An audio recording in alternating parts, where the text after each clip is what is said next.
Continuamos con nuestra serie de Filipenses capítulo 1. Vamos a terminar hoy día, Dios mediante, el capítulo 1. Recordemos que el domingo pasado nos saltamos Filipenses porque hablamos de Santa Cena. Así que si tiene su Biblia ahí o su teléfono, busque el libro de Filipenses capítulo 1. Del 27 al 30, vamos a finalizar hoy día. Dice así la palabra del Señor, versículo 27. Solamente que os comportéis como es digno del Evangelio de Cristo, para que sea que vaya a veros o que esté ausente, oiga de vosotros que estáis firmes en un mismo espíritu, combatiendo unánimes por la fe del Evangelio, y en nada intimidados por lo que se oponen, que para ellos ciertamente es indicio de perdición, mas para vosotros de salvación, y esto de Dios. Porque a vosotros nos es concedido a causa de Cristo no solo que creáis en Él, sino también que padezcáis por Él, teniendo el mismo conflicto que habéis visto en mí y ahora oís que hay en mí. Hasta ahí la palabra del Señor. El título para hoy es el privilegio de crecer y sufrir. Filipenses 1, 27 al 30, creo que tiene el título ahí. Recordemos que Pablo, en los versículos anteriores que habíamos analizado, del versículo 12 al 26, Pablo hablaba de su situación, que él estaba preso en Roma. ¿Se acuerda que él hablaba de la situación en la prisión donde él estaba? ¿Qué hace ahora en estos últimos 4 versículos? Exhorta a los filipenses a que, independiente de lo que le suceda a él, estando preso, ellos debían vivir, los filipenses, de una manera digna del Evangelio. Debían vivir de una manera coherente con el mensaje que ellos estaban transmitiendo del Evangelio. Esto conecta, ¿no?, este último versículo con el tema de la carta. ¿Cuál es el tema que Pablo trata de presentar a los filipenses? ¿Se acuerda? Que la fe no depende de las circunstancias externas. Es lo que Pablo analizamos en los primeros versículos del capítulo 1. Ahora, en estos versículos del 27 al 30, ¿qué hace Pablo? Es el puente que presenta entre la experiencia personal que Pablo le plantea y le presenta de su situación estando preso, ¿con qué? A la exhortación de la iglesia. Porque Pablo le dice, yo estoy padeciendo y sufriendo por causa de Cristo. Y Pablo en estos últimos versículos le dice, bueno, ustedes también van a padecer y van a sufrir por causa de Cristo, como yo también lo estoy haciendo ahora. Eso es lo que Pablo va a tratar de hablar en este momento. Por lo tanto, en este contexto de la carta, estos versículos, ¿qué hacen? Van a preparar el corazón de los filipenses, ¿para qué? Para el llamado a la humildad y hacer ejemplo en su vida como Cristo lo fue para nosotros estando vivo cuando Él ejerció su ministerio. De hecho, en el capítulo 2, Él va a poner a Cristo como el sumo ejemplo de humildad, que eso lo vamos a ir viendo los domingos siguientes. Por lo tanto, Pablo comienza el versículo 27, dice, solamente que os comportéis. La palabra solamente significa únicamente, exclusivamente o de manera principal.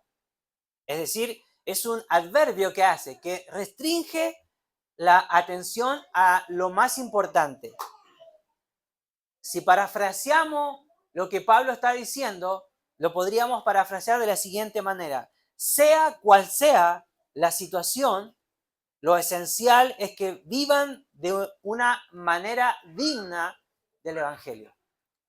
La NTV lo traduce de esa manera. La NTV dice, pase lo que pase, compórtense de una manera digna del Evangelio de Cristo.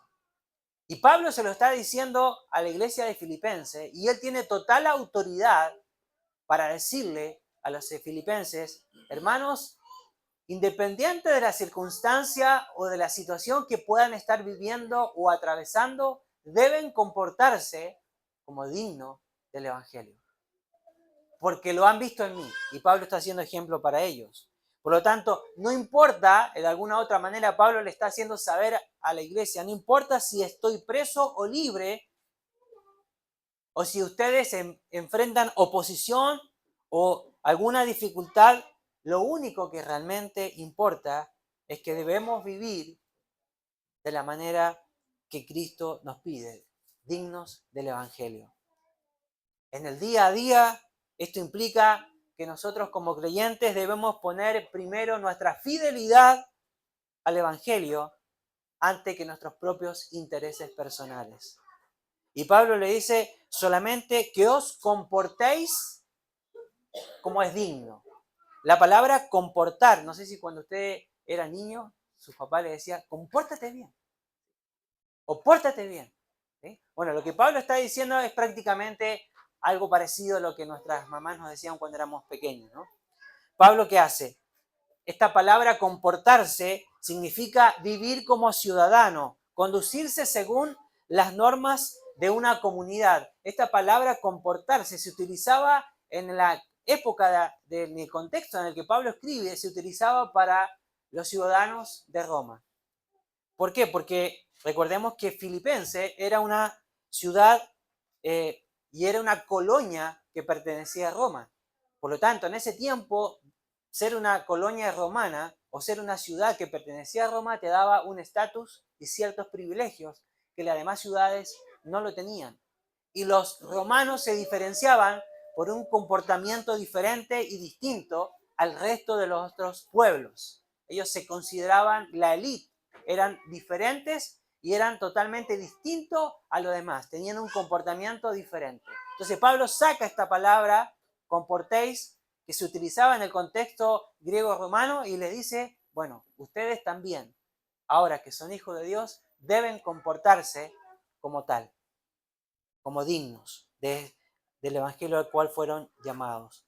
Por lo tanto, los filipenses eran conscientes de la ciudadanía que ellos tenían como romanos y de los privilegios que esto conllevaba y de la responsabilidad también que implicaba ser un ciudadano romano. Por lo tanto, Pablo le dice a los filipenses, la ciudadanía de ustedes, la ciudadanía romana que tienen, no es tan importante como la ciudadanía que ustedes tienen como hijos de Dios. Y eso es lo que Pablo está diciendo. Comportarse significa vivir de una manera digna del Evangelio, mostrando que obediencia y coherencia entre lo que proclamamos y la vida que llevamos. Y aquí se genera el gran conflicto dentro de la sociedad para nosotros como cristianos evangélicos. Porque nosotros muchas veces no somos coherentes o consecuentes con lo que hablamos y hacemos en el entorno donde nos desarrollamos o donde nosotros nos movemos. Pablo, ¿qué hace? Transforma la idea de ciudadanía romana y lo hace una metáfora espiritual. ¿Qué habla? La verdadera ciudadanía, ¿dónde está? Está en Cristo. Y debe expresarse de una manera adecuada, en nuestra forma y en nuestro estilo de vida. Ahora, la pregunta es, ¿cómo lo aplicamos hoy día para nosotros, a nuestra vida, a esto? Lo aplicamos utilizando una palabra, y la palabra es coherencia. ¿Y qué significa esto? Que nuestra forma de hablar, nuestra forma de trabajar, nuestra forma de servir, debe reflejar de que somos hijos de Dios. En el entorno donde estamos, no se trata solo de creencias, sino de una vida que evidencie ser hijo de Dios. En el trabajo, ¿qué palabras salen de nuestras bocas? En nuestro trabajo, ¿cumplimos nuestra labor de la mejor forma posible? En nuestro trabajo, ¿somos honestos? ¿Somos íntegros? Entonces eso es lo que Pablo está tratando de decir. En nuestra vida diaria, esto se puede traducir en hechos concretos. Ser íntegro en nuestro trabajo, aun cuando quizás nadie nos ve. Ser honesto, ser transparente en lo que hacemos. Habla también de que de nuestra boca puedan salir palabras que edifiquen, evitar las críticas destructivas y usar palabras que puedan animar y fortalecer. Cuando la gente, nuestros compañeros de trabajo nos escucha hablar, ¿qué es lo que escucha de nuestra boca? ¿Salen palabras que dignifican a Cristo? ¿Salen palabras que evidencian de que realmente somos hijos de Dios? ¿O hablamos de la misma manera que aquellos que no conocen al Señor? Y habla también de integridad. Aquellos que están estudiando, no sé, no copiar un examen, ¿sí? Habla de integridad, habla de honestidad, habla de tener una conducta acorde a la ciudadanía del cielo. Y habla también de vivir conforme o digno del Evangelio, habla de un testimonio público en toda la sociedad. Y aquí voy a tocar un punto importante.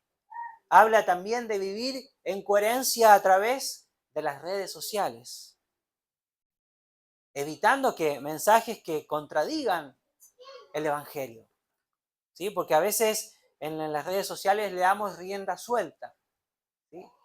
Y a veces no damos evidencia en lo que publicamos, en lo que escribimos, que somos hijos del Señor. No damos dignidad al Evangelio. Por eso tengamos cuidado con lo que publicamos, con las cosas que colocamos dentro en las redes sociales. Y habla de que debemos comportarnos como es digno.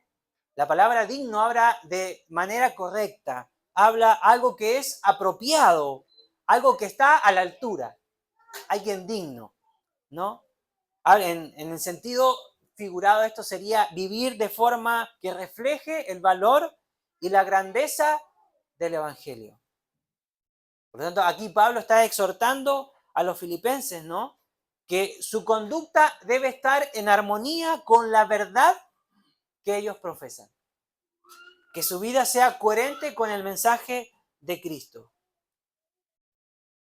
Un ejemplo práctico, es un cristiano que dice creer en el Evangelio, pero su vida evidencia falta de honestidad, falta de integridad, falta de transparencia. No hay coherencia, no es digno de vivir como acorde al Evangelio. Por lo tanto, debemos ser honestos en todo lo que hagamos en nuestro trabajo, sin hacer trampas, sin ocultar cosas. Y en la vida personal habla de rechazar aquellos hábitos, ¿no?, que contradicen el Evangelio, la mentira, la inmoralidad, el egoísmo, ¿no? Habla de rechazar eso. Vivir digno del Evangelio no significa ser perfecto, pero sí tratar de ser coherente en lo que creemos y en cómo actuamos. Eso es lo que Pablo está hablando aquí. Es un llamado a que cada área de la vida esté a la altura del mensaje que salva y transforma. Por lo tanto, y habla el Evangelio de Cristo, dice, porque este Evangelio está centrado ¿en quién? En Cristo. Si Cristo es predicado a través de nuestra vida, el Evangelio es proclamado. Y si Cristo es proclamado a través de nuestras acciones, Cristo es exaltado y glorificado por medio de nuestras conductas. Por lo tanto, y Pablo dice, sigue hablando y diciendo, dice, solamente que os comportéis como es digno del Evangelio, para que os sea que vaya a veros, que esté ausente, oiga de vosotros que estáis firmes en un mismo espíritu. Pablo le dice, o que oiga de ustedes o que vaya a verlo, lo importante es que ustedes estén firmes en Cristo. Y la palabra firme habla aquí de estar de pie, mantenerse en posición, permanecer inmóvil. Habla de perseverar, habla de mantenerse firme, habla de ser constante, de no ceder frente a la oposición o la presión que la sociedad nos pueda hacer. Mantenernos firmes implica soportar las influencias externas y poder seguir siendo fiel al Señor en medio de una sociedad que nos oprime, porque los filipenses estaban sufriendo persecución por causa del Evangelio. Los filipenses estaban siendo rechazados por la sociedad por seguir a este Cristo crucificado, que el imperio rechazaba totalmente. En nuestra vida personal, un cristiano que atraviesa tentaciones pero se mantiene firme, habla de una persona que dignifica el nombre de Cristo. El verdadero cristiano siempre va a tratar de mantenerse firme, sin avergonzarse de su fe en ninguna situación. Y habla de tratar de seguir adelante. Dice, unánimes por la fe del Evangelio. Aquí habla del trabajar unidos, hombro a hombro, codo a codo. Hermanos, el Evangelio no se lleva adelante solo. Se trabaja en comunidad y en unidad, fortaleciéndonos mutuamente, orando los unos por los otros y animándolos los unos a los otros. No se trabaja de manera independiente y solo. No podemos aislarnos en este Evangelio. Necesitamos los unos de los otros.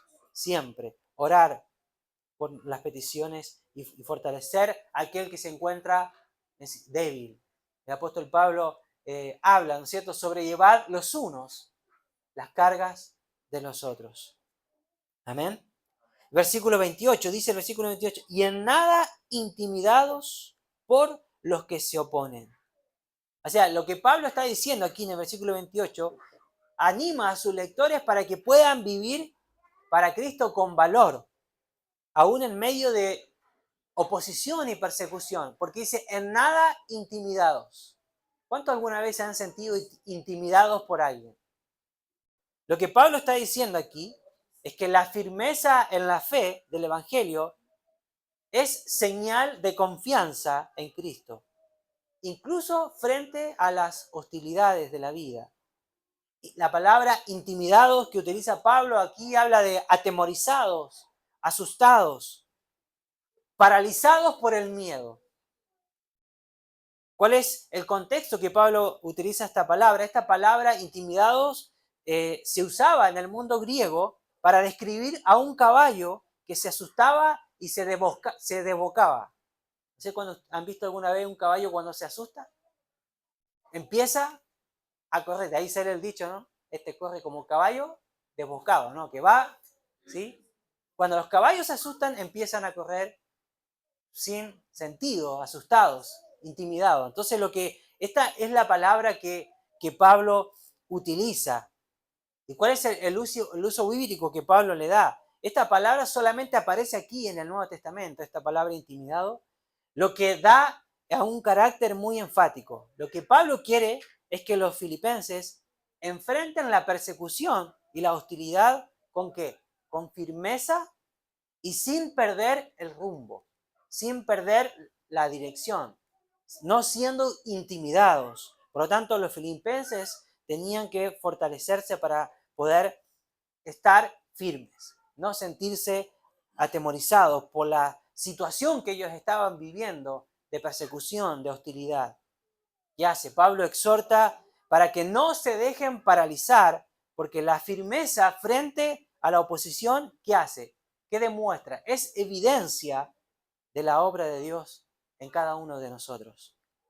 La oposición para Pablo no fue una sorpresa, sino que hace, Pablo nuevamente todo lo reduce a que, ¿se acuerdan cuando Pablo hablaba de la perspectiva en los primeros versículos del capítulo 1, que hablaba que independiente de la situación que él estaba viviendo física, tenemos que entender la perspectiva de Dios, que cuál era, que el mensaje de Cristo pueda seguir siendo expandido, aún estando preso. ¿Se acuerdan que analizamos domingos anteriores? Por lo tanto, Pablo le dice a los filipenses que ellos también deben analizar la perspectiva de la situación que ellos están viviendo. Y tenemos dos opciones ante una situación. Enfocarlo desde nuestra lógica o perspectiva, o la lógica y la perspectiva de Dios, que es totalmente distinta y muchas veces opuesta a nuestra lógica y perspectiva. Pablo no sugiere que las cosas van a ser fáciles, sino que cuando el Evangelio llegó por primera vez a Filipo, cuando él fue a predicar a la iglesia y establece la iglesia en Filipo allá en Hechos capítulo 16, ¿se acuerdan? Cuando él expulsa al espíritu de esta persona que adivinaba a la gente y los dueños de las personas obtenían recursos. Cuando Pablo expulsa al demonio de esta niña, ¿qué hacen? Lo llevaron a las autoridades y ¿qué hicieron con él?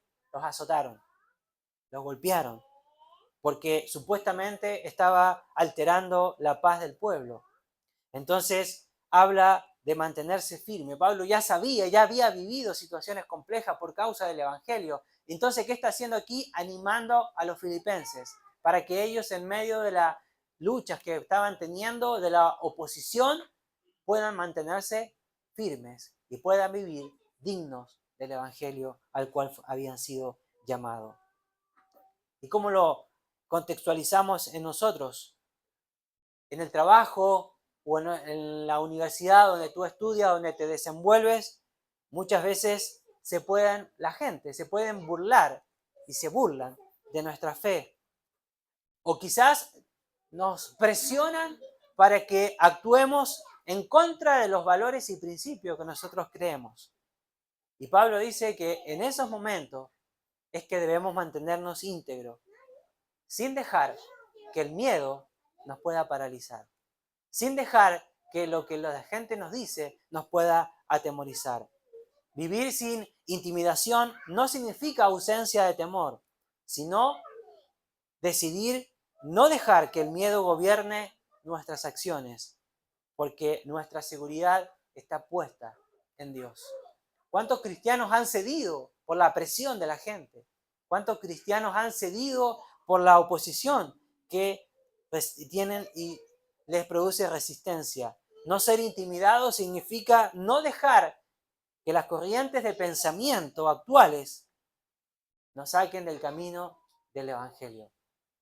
Hermanos, no tenemos que sentirnos intimidados, sobre todo en este tiempo tan complejo que estamos viviendo, donde hay tantas corrientes de pensamiento humano que van en contra de los principios y valores que la palabra del Señor establece. Debemos permanecer firmes, creyendo en lo que el Señor nos ha puesto en su palabra. Debemos permanecer firmes como hijos, como cristianos dignos del Evangelio. No ceder ante la presión de la minoría que hoy está de alguna u otra manera presionando en la sociedad para poder implementar sus propios deseos.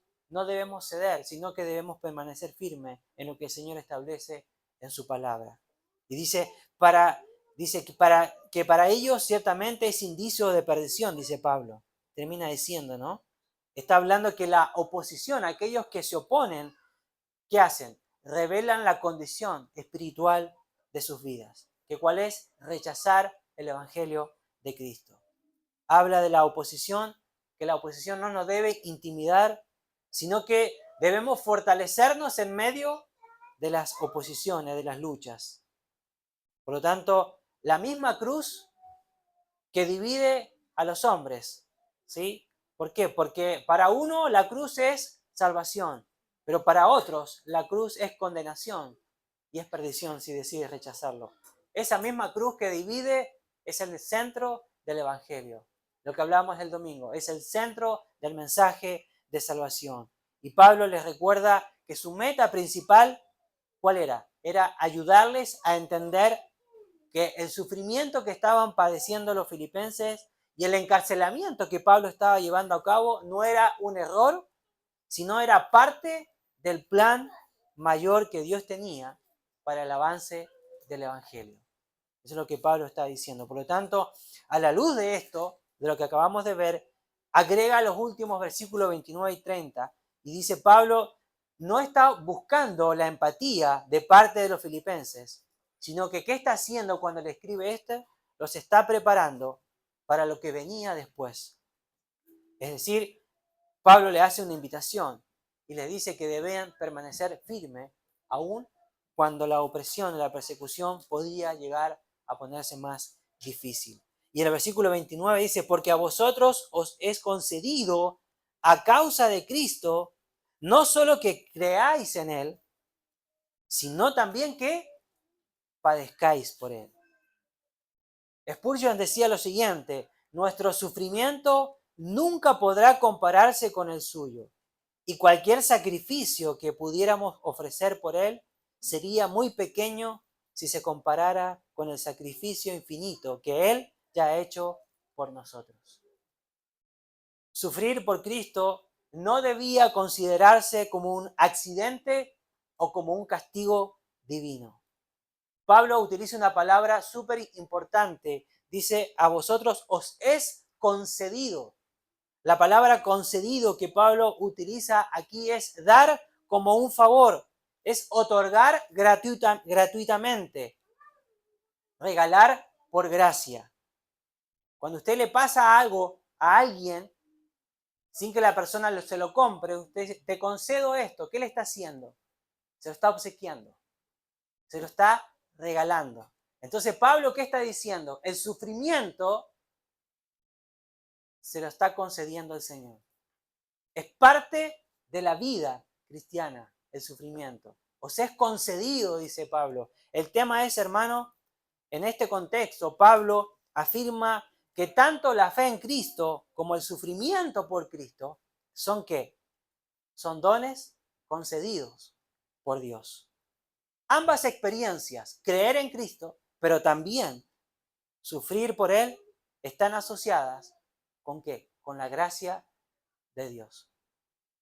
Por lo tanto, para los filipenses que enfrentaban oposición y persecución, esto que Pablo les estaba diciendo significaba que su sufrimiento era parte de ¿qué?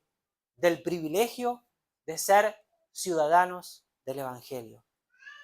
Por lo tanto, desde la perspectiva humana, no muchas personas desean sufrir, obviamente. Nadie quiere sufrir. Siempre vamos a evitar el dolor, porque es natural en nosotros. Nos pinchamos con una aguja y automáticamente sacamos el dedo, porque evitamos sufrir. Queremos evadir el dolor.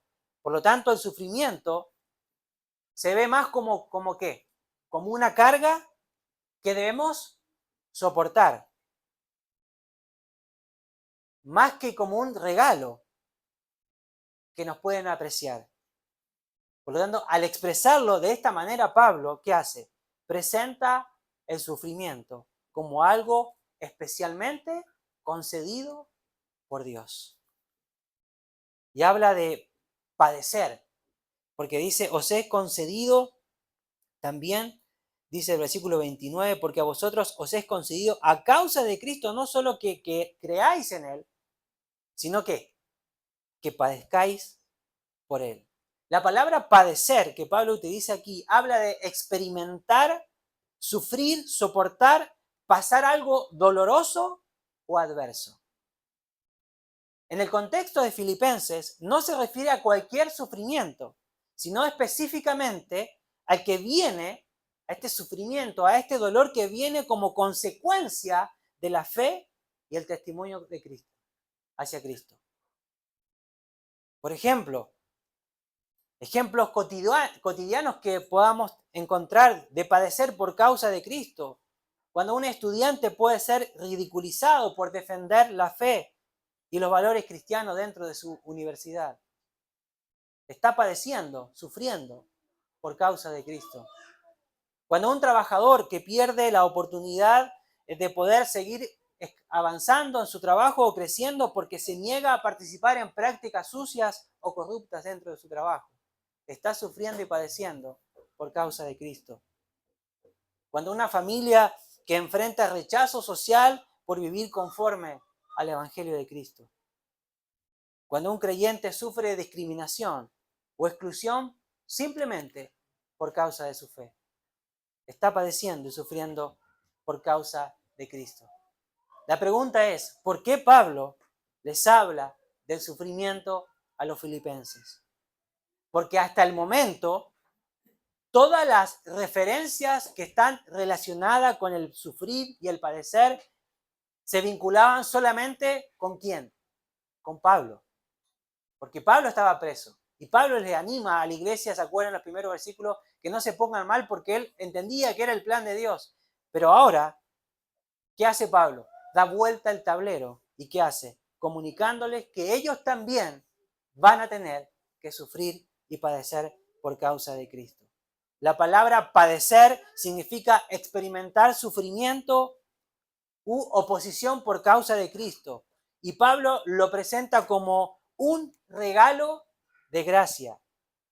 Así como se nos concede creer, así como el creer es un regalo, es una gracia de Dios, también el padecer, también el Señor nos concede participar en los padecimientos de nuestro Señor.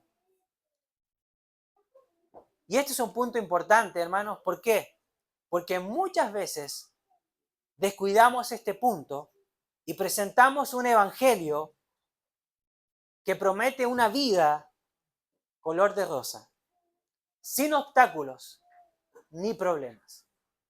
Y ese no es el verdadero evangelio que establece la palabra del Señor. Por lo tanto, la pregunta es en esta mañana, y es un punto importante que quise detenerme con mayor tiempo. La pregunta es, ¿qué perspectiva tenemos nosotros del sufrimiento? Se presenta un cristianismo fácil y sin padecimiento muchas veces. No sé si has escuchado la frase, ven a Cristo, que tus problemas se van a solucionar. Ven a Cristo, que tu situación se va a resolver. Lamentablemente muchos presentan un evangelio falso, sin sufrimiento, sin padecimiento. Y esto no es lo que la palabra del Señor nos enseña. Y no es lo que el apóstol Pablo está diciendo aquí a los filipenses. Literalmente el apóstol Pablo les está diciendo, el Señor les dio la gracia de que ustedes crean por fe, pero también les está dando la gracia de que sufran por causa de Él. De hecho, Jesucristo mismo lo advirtió y lo anticipó, que íbamos a sufrir, íbamos a padecer. Por lo tanto, la Biblia enseña que el sufrimiento, hermanos, no es un accidente, sino es parte de la vida humana y el plan de Dios para formar nuestro carácter, producir esperanza y para acercarnos más a Él. Porque también está la idea y el concepto en el ámbito evangélico de que si tú sufres, si tú estás padeciendo, es porque algo hiciste mal, es porque estás en pecado. Pero la Biblia no enseña eso. Eso es en contra de lo que la palabra del Señor establece. Hermanos, no podemos evitar el sufrimiento. ¿Por qué? Porque son parte de la vida cristiana. ¿Y sirven para qué? Para fortalecer y madurarnos a nosotros en la fe, en nuestra relación con el Señor. La palabra padecer que Pablo utiliza aquí en el versículo 29, ¿qué hace? Nos recuerda que el sufrimiento por Cristo no es una desgracia, hermanos, sino es un don que Él nos concede por gracia. Hermanos, el sufrir no es desgracia. El sufrir por causa de Cristo es una bendición. Padecer, como los apóstoles decían, y estaban gozosos en sufrir, que hacían por causa de Cristo. Ellos se gozaban porque sabían que era parte de esto.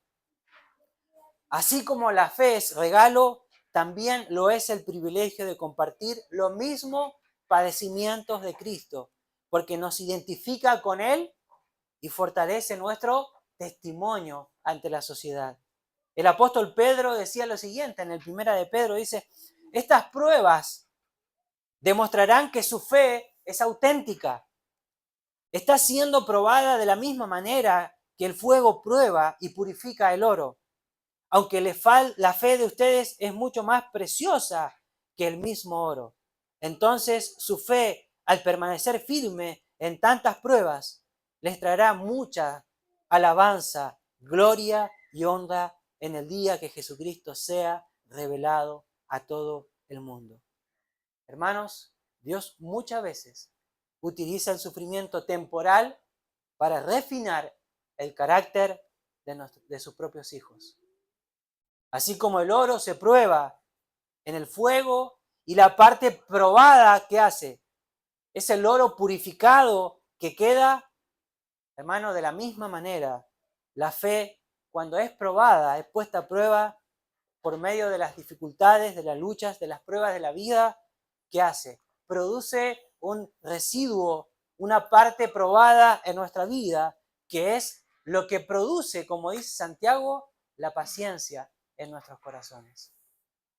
Y Santiago dice, tengan, en la versión Biblia, la nueva Biblia de las Américas, dice, tengan por sumo gozo, hermanos míos, cuando se hallen en diversas pruebas, sabiendo que la prueba de su fe produce paciencia y que la paciencia tenga su perfecto resultado para que sean perfectos y cabales y completos, sin que os falte cosa alguna. La palabra que Pablo utiliza aquí para tener en el Santiago, cuando dice tener por sumo gozo, la palabra tener es la que Pablo utiliza, significa considerar o evaluar. Lo que está diciendo es el apóstol Pablo, si están sufriendo o padeciendo, tienen que considerar y evaluar qué es lo que Dios quiere hacer en su vida por medio de la situación que están viviendo. Normalmente una prueba, obviamente, no es motivo de gozo, pero las pruebas son difíciles y son dolorosas. Sin embargo, en Cristo tienen un propósito. El sumo gozo es una actitud de fe. Habla de reconocer que Dios usa las dificultades para perfeccionar nuestros caracteres. Y el apóstol Pablo en este texto tan conocido, en Romanos capítulo 8, dice que a los que aman a Dios, todas las cosas les ayudan a bien. Esto es a los que a su propósito, conforme a su propósito, son llamados.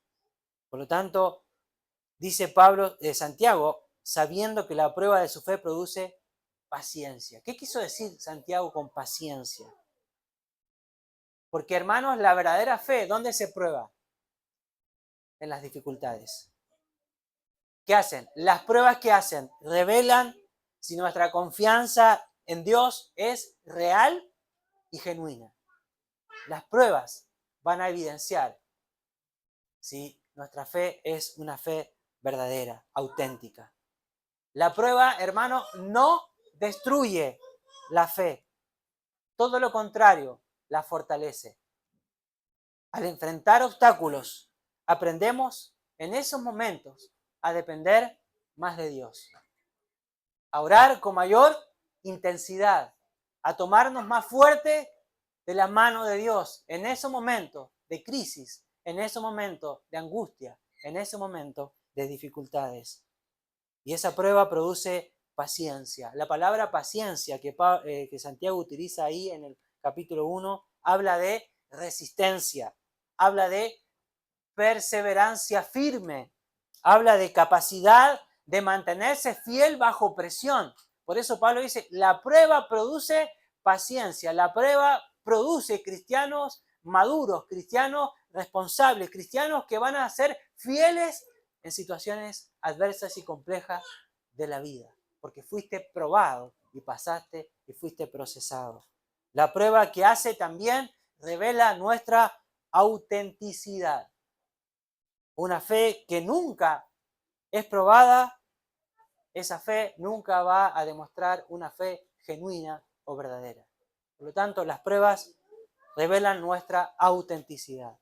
Y el texto de Santiago, que esto ya lo prediqué en el libro de Santiago, si algunos se acuerdan, termina diciendo en el versículo 4 que el creyente que persevera a las pruebas, como dice, es perfecto.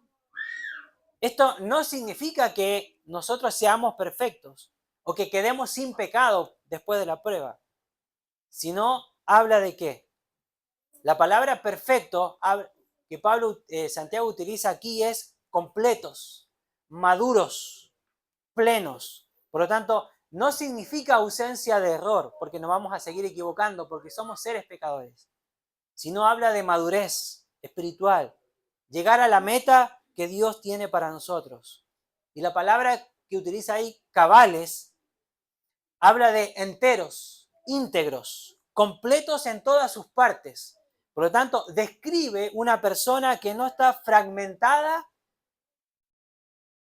ni incompleta, sino que una persona que está íntegra en todas las partes de su vida, después de haber sido procesado y pasado por medio de las pruebas. Tanto perfectos y cabales que hacen. Estas dos palabras revelan la meta de la vida cristiana, que cuál es la madurez y la integridad en Cristo en medio de las dificultades.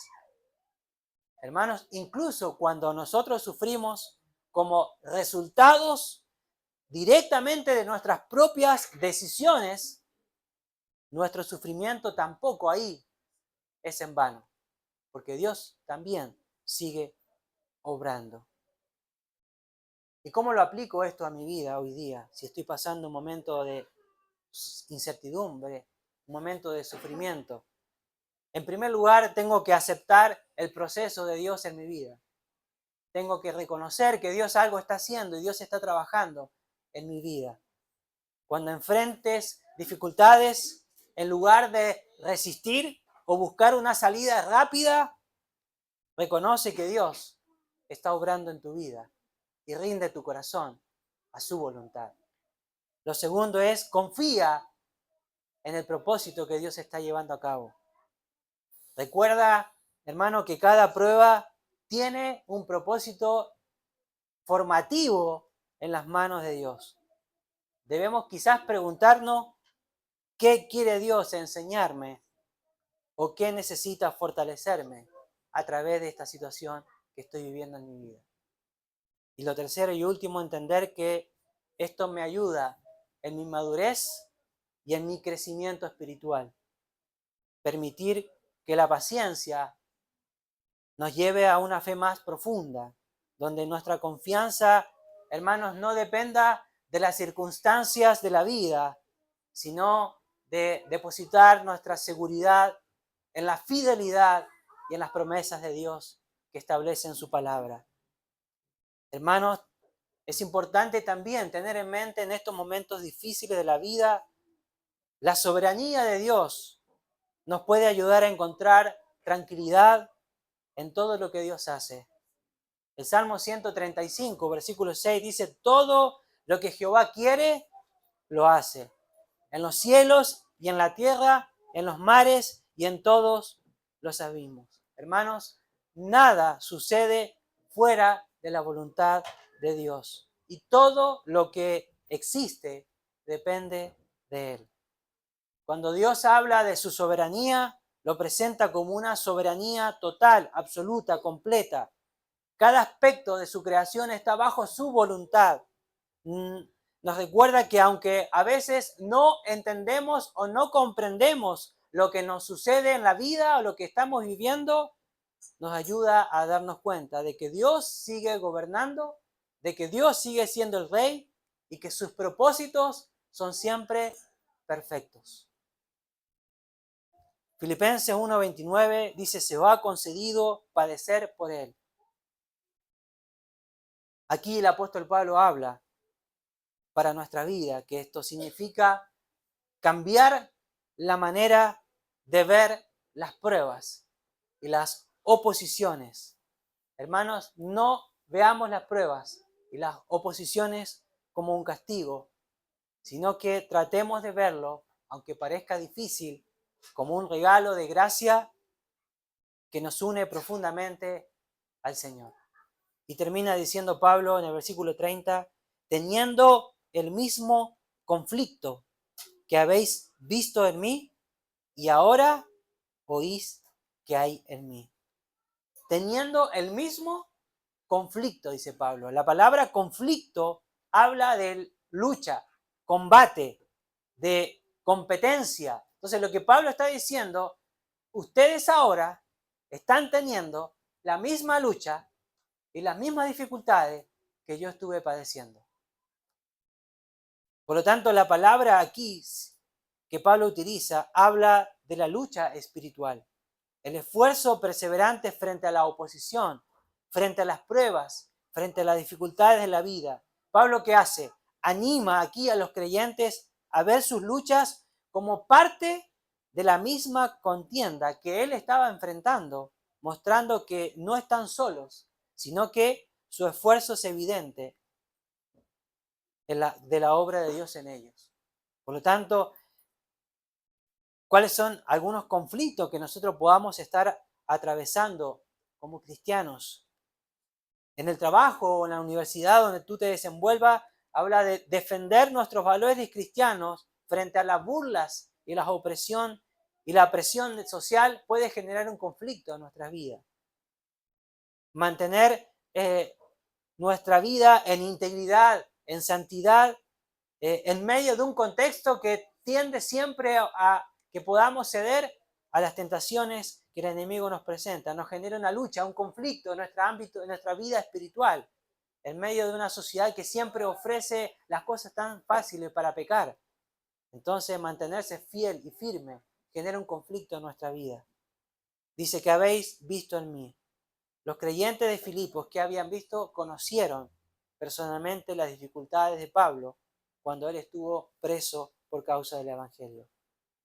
La iglesia fue testigo de cómo Pablo soportó la persecución, soportó la oposición, ¿con qué? Con fe, pero también con gozo, entendiendo que eran los planes y propósitos que Dios tenía para él.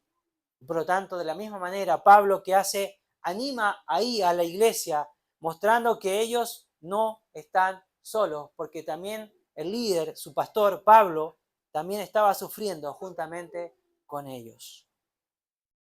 Y a modo de conclusión, en esta mañana, este pasaje que acabamos de leer nos recuerda que la vida cristiana, hermanos, es un testimonio público, porque debemos vivir dignamente, valientes ante la oposición y conscientes de creer y sufrir por Cristo, que esto es un regalo que nos acerca más a Él.